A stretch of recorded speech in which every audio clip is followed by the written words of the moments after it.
Hello everybody, so welcome back to my channel. Today I'm going to be doing a story video and I haven't done one of these yet. And it's something that is a bit weird and something that I've had to deal with for my whole life pretty much. And I don't think many people will really understand it or know much about it. So I wasn't really watching YouTube when I was sort of going through it, and I know that if I had someone to watch and to share their experience with it, then that would have really helped me. And I've actually looked up on YouTube if there are any videos about this, and there are so many, and I didn't realise that, and I thought that I was the only one, but it turns out I'm not. So I thought I would share my experience, and if you're not in that situation and you just want to be a bit nosy, then I don't blame you for that either. So basically I'm going to be telling you about my hyperhidrosis story, which is a condition that I have and have sort of had to deal with for majority of my, sort of from puberty onwards. Background to it, it's basically where my hands and feet excessively sweat more than they should. And I know you're thinking that's gross, Megan, like what the hell, but it's actually not. Like, it's actually a medical condition, and I didn't even know that existed until I found out that I had it. So basically my brain tells my sweat glands in my hands and feet to sweat when they shouldn't. So 95% of the time my feet sweat. And I'm going to be telling you sort of about how I found out I had it, the treatment that I had, and then in the end how I had 2 operations to correct it, so my hands no longer sweat. They can't sweat at all anymore. I first noticed that something was wrong in year 6, at the beginning of year 6, when the very first memory that I have is when I was sat doing my work and someone asked me, like one of my friends asked me to pass me a whiteboard rubber, and so I passed it to her, and then she was like, why is it wet? Like, why is the rubber wet? And I was like, oh, it's not, like, what you on about, like, it's not wet. When I knew that it was because my hands were sweaty, and that's basically why. And then I went back to my mum, and she knew that I suffered with this. Like, she says that she noticed that I had something wrong even when I was like a toddler. Obviously I can't remember that far, and I first remember it affecting me in year 6. So I said to my mum, like, we need to go to the doctors about this, like, it's starting to affect my school and I can't write, and it was just getting me down. So we went to the doctors, and it was basically the year of year 6 was the year of doctor's appointments. Like, I went back and forth, blood tests. I got tested for like 2 A4 sheets of paper for things. I went on a cream which I would rub into my hands. I had Dry Claw, which is basically a really strong deodorant which is designed for underarm sweat, and I would basically sit on the side of my bed and rub this deodorant on my hands, and I would just sit there and it would just make it worse. And I just remember thinking, this isn't working. Like, my mum, being my mum, would be like, oh, just keep using it, it will be fine, it will work. But I knew my body, and I knew that this wasn't going to work. Battery is just flashing, and that is really irritating. So yeah, back and forth with the doctors. And then I remember at my year 6 graduation, it was at the lights, and we had to walk across the stage and shake like the mayor and all these different governors of the school and things. And it really, like, gave me anxiety. Like, I couldn't do that. Like, I couldn't shake people's hands. It was the worst thing ever. So I went to my teacher and I was like, is it okay if I don't shake their hand? And basically, so my head teacher called my name up, and then I remember so vividly, she was like, okay, this is the one, to the people. And so I just had to walk straight past them, and I remember then feeling like I felt rude for not shaking their hands, but also it was so difficult for me. I was like, who wants to shake a sweaty person's hand? Like, that's not what anyone wants to do. I did that, and then basically I went to another appointment at the hospital, and I saw my surgeon's registrar. And so I was 11 at the time, and she basically booked me in for the operation, which is the thoracoscopic sympathectomy. And I remember I was only 11, so it wasn't like a big deal to me. Like, I hadn't had to deal with it for that long. Like, the thoracoscopic sympathectomy is where they cut just in my side here, 2 holes, and one hole is for the camera that they put in, and the other hole is they basically cut the nerves, which send the signal to my sweat glands. So it would completely stop any messages being sent there, and it would stop the sweat. So I went in on the 31st of August 2011, and I was going to have this operation. And I remember I sat there with my mum and dad, and I had, because I was only 11, I had the like numbing cream on both my hands where they were going to put the cannula in and all this. And I was like, oh my god, it's really going to happen. And then a couple of hours later my surgeon came round and he was like, look, I really think you're too young for this operation. I don't want to do it on you yet. And I just started crying. I was like, oh my god, I'm so close, and yet so far. Like, it just didn't happen. So we went home. Basically, the reason you didn't want to do it is because there are so many like side effects to it. Because you're messing with nerves, obviously your nerves control your movement, your eyesight, everything. And with this specific operation, they have to deflate the lung on the side they're working on, and obviously on an 11-year-old child, deflating a lung is quite a serious thing. So he didn't want to do that. It can cause paralysis, blindness. Look on the internet, everything's going to be negative. Like, no one's, you know, and that's in case anything goes wrong. Obviously no one wants to get in trouble, so they put everything.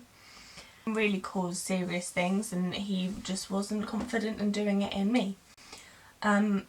Granted, like, this operation is usually done on 20-year-olds, 30-year-olds older, so I was extremely young. After that, he then prescribed me to go on a course of treatment which was called iontophoresis, which I would go to Southampton Hospital 3 times a week for 6 weeks, and I would put my hands in a bath of water. It was only like this much water, and electric shocks would go through my hands. And I'd sit there for 15 minutes, 3 times a week, and it was supposed to basically, I guess, numb the nerves so they wouldn't sweat. And for me, I can't remember this ever working. My mum said that she noticed a bit, but the treatment is only temporary and it's not a permanent fixture. So if I was going to buy one of the machines, which were expensive and my mum couldn't afford it at the time, it was only I would have to do it for the rest of my life. Like, it wasn't going to be permanent. So I did it, and I can't remember it working for me.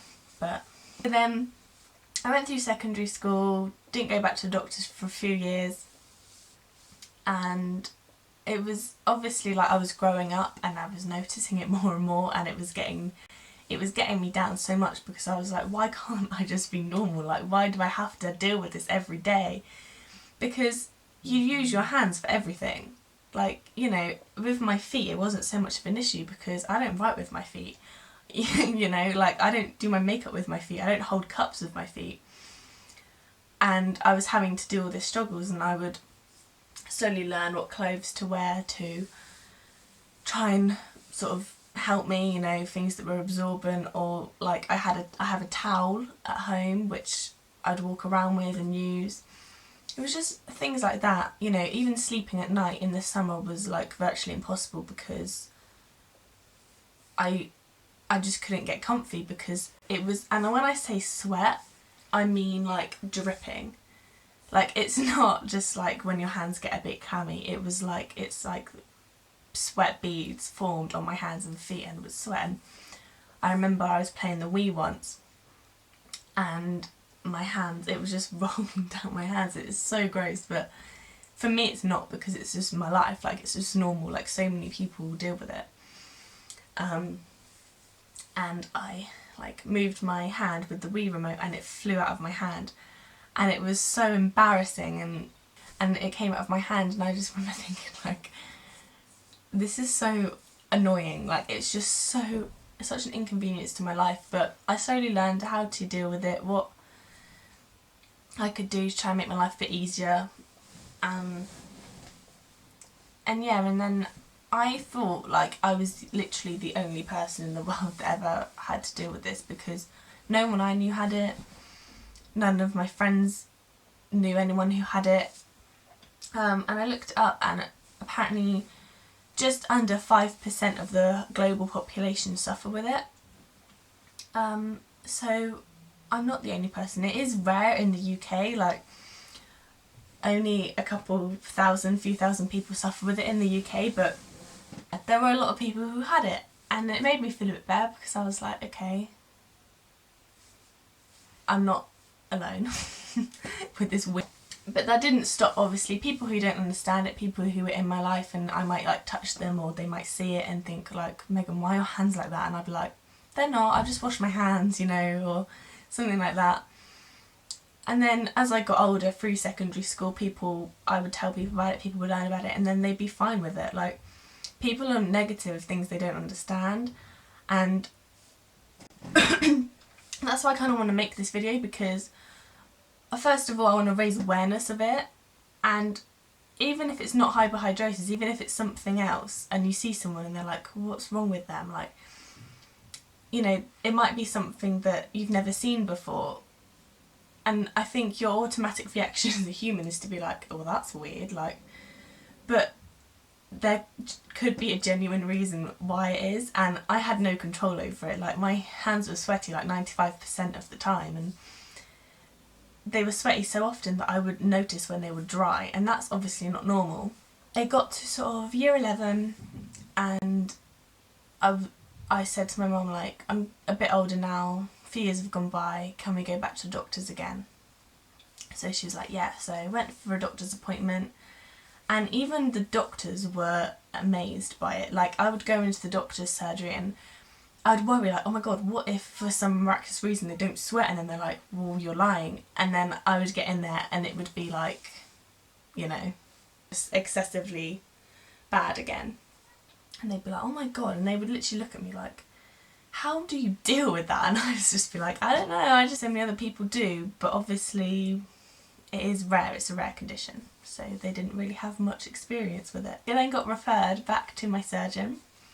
And I had a meeting with him. This was only last year, so year 11 last year, and he basically said, I think you're ready for the operation now. And obviously the first time it wasn't actually him that booked me in, it was his registrar, so he didn't really have a say in it, but this time it was him, and he was like, I want to do it on you. So he booked me in for the 30th of September 2016. At this point I'd obviously started college, so I had to have like a week and a half of college at the beginning, which was hard because I go to a college where none of my friends went to, so I was thinking, well, this is going to be my prime time to make friends and I'm going to be off for a week and a half. But luckily I've got like the best friends at college, and they were so supportive, and I told them about it and they were like, oh, that's quite interesting, like people find it interesting to learn about. I then went for the operation, and it was all successful. So basically they do it, I have to do it twice because they do one hand first and then the other one second. So I had my right hand done first because that's the hand I write with, and I'll probably insert some photos of what my side looked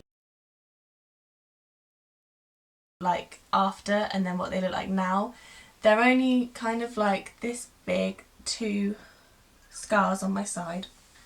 And the first one, recovery was much more difficult than the second. I had to stay overnight in hospital because I was in so much pain, and it was my first anaesthetic, so I had no idea how I'd react to it, and that was what I was most afraid of. Like, I was most afraid of going to sleep rather than the actual operation. But that was fine. And I remember I was led in the anaesthetist room, and where they have to put the cannula in, like the drip thing, they usually put it in your hand, but because of my condition, basically my hands would try and combat the sweat by going icy cold. So that's another thing, like my feet now are freezing.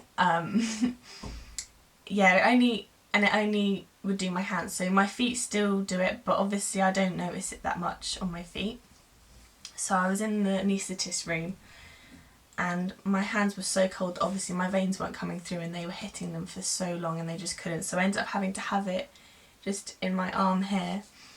I was so excited, like I was like, oh my god, I'm going to come out of this room and I'm not going to have this problem on my right hand anymore. And it sounds ridiculous, but I was so excited. And I came out and I remember I was in the recovery room for like a good couple of hours, and for me it felt like 5 minutes. Like, I don't know if my mum's lying when she says I was in there for a couple of hours, but I came out and my boyfriend Lewis was in there waiting for me. He'd been waiting like an hour. I felt so bad.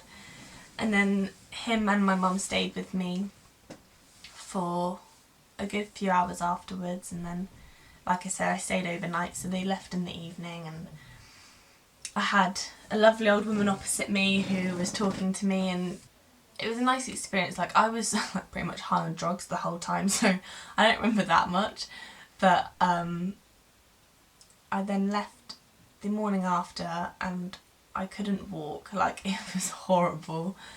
Even going to the toilet was literally such a struggle. Like, it was maybe 20 steps, but it would take me about 10 minutes. I was in bed for a week, and then I go to my dad's house every other weekend.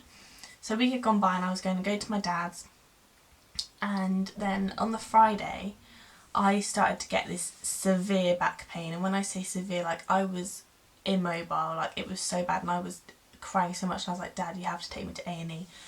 So I had to go to A&E, and they sort of checked me out and they were like, this is crazy, like they shouldn't have done this operation on you, like this age. And I was like, yeah, like whatever, because my surgeon basically reassured me that everything you see on the internet is always negative, and the serious complications only are really seen in maybe 5% of patients.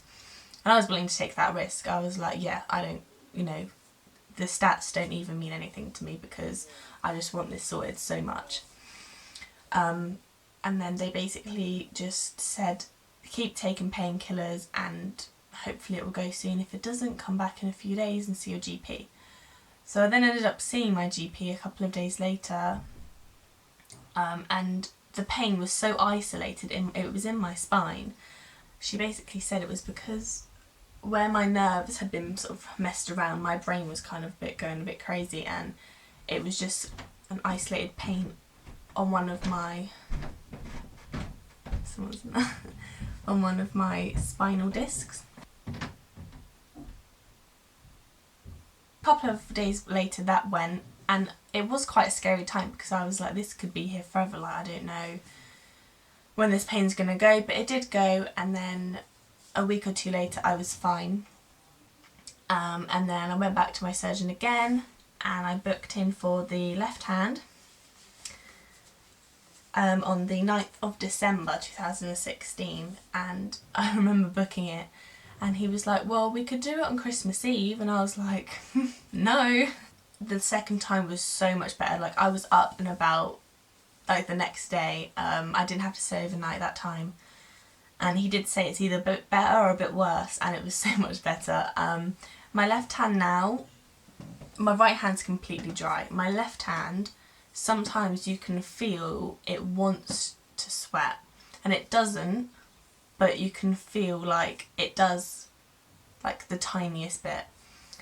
And if it was like a normal person, so a person who doesn't have hyperhidrosis, wouldn't even, it would be dry to them. But to me, obviously, I noticed any tiny thing, I'm like, oh my god, no, this, I've had the operation, this can't happen. But honestly, like, it has changed my life so much, and everything's fine. And it's literally, I'm so grateful for the NHS, because I mean, you think of the NHS and you think of people saving people's lives, and obviously this didn't save my life, but it has transformed my quality of life in a way that I can't really explain if you've never really been through it. But it was such a struggle for me, and I'm so happy it's been sorted and I can now just use my hands for anything. I can shake people's hands and I can do things that anyone else would just not even think about. So I'm so happy, and I think I've mentioned everything I wanted to.